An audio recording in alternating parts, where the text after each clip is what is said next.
सबसे पहले तो मैं इन सब लोगों का शुक्रिया अदा करना चाहता हूँ, जैसे एलजी साहब हैं, सेक्रेटरी टूरिज्म साहब हैं, डायरेक्टर साहब हैं और जितने भी पॉलिटिकल लीडर्स हैं सब हमारे साथ शाना बशाना खड़े रहे।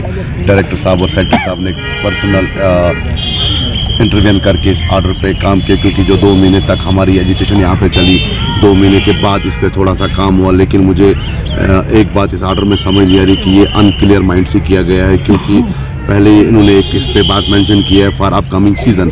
अपकमिंग सीज़न मतलब ये इन्होंने जो यहाँ पे ऑर्डर निकाला है ये सिर्फ सीज़न के लिए निकाला है या परमानेंट ऑर्डर है, पहले मुझे इस बात पे ये बात क्लियर नहीं हो रही है। दूसरी बात मैं ये जानना चाहता हूँ कि जो उन्होंने 50 गाइड उस पर लिखा है 50 गाइड सेकंड फेज के लिए अलाउड है, तो ये कौन से 50 गाइड होंगे? मैं अपने एसोसिएशन के जितने लोग हैं, हमारे साथ जो बाकी एसोसिएशन खड़ी हैं, मैं ये क्लियर करना चाहूँगा कि ये 50 गाइड कौन से होंगे। ये वो होंगे जो ऑनलाइन वाले हैं, ऑफलाइन वाले हैं। मेरे पास 500 से 600 गाइड ऐसे हैं जो परमानेंट टोटली इस पर डिपेंड करते हैं, जो काम करते हैं। तो 500 को बाकी लड़कों को मैं कहाँ लेके जाऊँगा?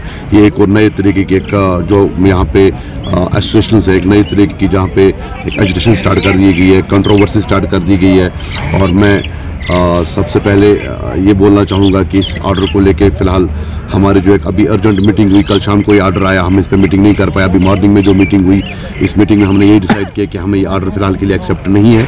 इस चीज़ के लिए एक्सेप्ट नहीं है कि उन्होंने जो 50 लोगों का डाटा किया है, तो इन 50 लोगों में से जो बाकी लोग बैठे हैं उनको हम कहाँ लेके जाएंगे?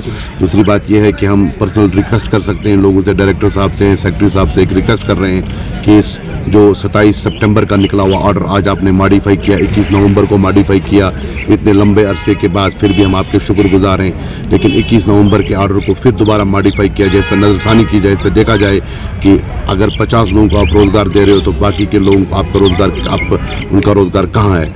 मैं आपके माध्यम से और सबसे जितने भी मीडिया लोग आप यहाँ पे खड़े हैं, आप सबका शुक्रगुजार हूँ।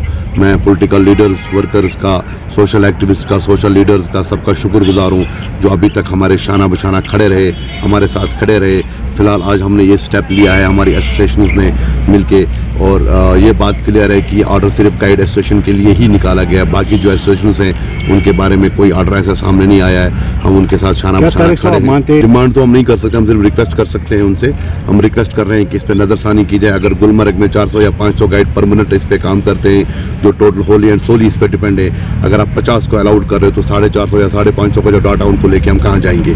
क्या उन लोगों को रोज़गार कमाने का हक नहीं है? और ये 50 गाइड में कौन से 50 गाइड को गुलमर्ग सेकंड फेज जाने में अलाउ करूँगा? आने वाला अपकमिंग सीज़न जो है, जैसे सेक्रेटरी साहब ने बोला कि टूरिज्म का रश बढ़ने वाला है, बहुत ज़्यादा बढ़ने वाला है, क्या उनके लिए 50 गाइड सफिशेंट होंगे? क्या इन 50 गाइडों को जो मैं ऊपर अलाउड करेंगे, इन 50 गाइड, उन 50 गाइड में से कौन से 50 गाइड होंगे जिनको हम ऊपर सेकंड पे जाने के लिए परमिशन देंगे? अच्छा, उनको यहाँ पे एडवेंचर एक्टिविटीज़ चाहिए, बाकी चीज़ चाहिए। एडवेंचर एक्टिविटीज़ में उनको ज़्यादा इंटरेस्टेड होते हैं, तो बाकी जो एसोसिएशन वहाँ पे जो इससे इफेक्ट हमारे साथ साथ जो एसोसिएशन इफेक्ट हुई है, उनके हक में भी एक ऐसा ऑर्डर पास होना चाहिए जो सबको मंजूर हो, जिसमें सब फ़िलहाल तो